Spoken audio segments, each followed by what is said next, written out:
স্বাগত ডিবিসির সংবাদে আপনাদের সাথে আছি সামিয়া জানা। শুরুতেই জানিয়ে দেব আফিস বশির গ্লাস সংবাদ শিরোনাম।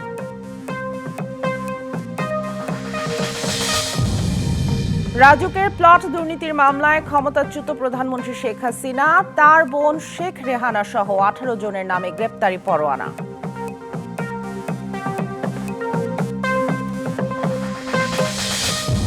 বিদেশে পলাতক 10 আসামির বিরুদ্ধে রেড নোটিশ জারি করতে ইন্টারপোলকে আন্তর্জাতিক অপরাধ ট্রাইব্যুনালের অনুরোধ।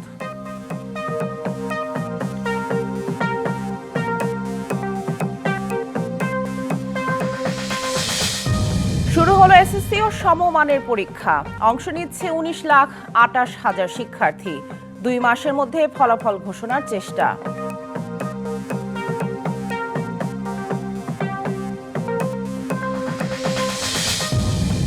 বাংলাদেশের স্থলবন্দর দিয়ে ভারতের সুতা আমদানি বন্ধ। জবাবে ট্রান্সশিপমেন্ট সুবিধা বাতিল প্রতিবেশীদের। সরাসরি পণ্য রপ্তানির দিকে যাচ্ছে সরকার।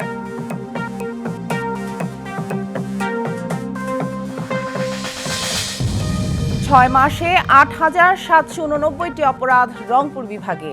লুণ্ঠিত অস্ত্র কাঙ্ক্ষিত মাত্রায় উদ্ধার না হওয়ায় নিরাপত্তা হুমকি থাকছেই, বললেন স্বরাষ্ট্র উপদেষ্টা।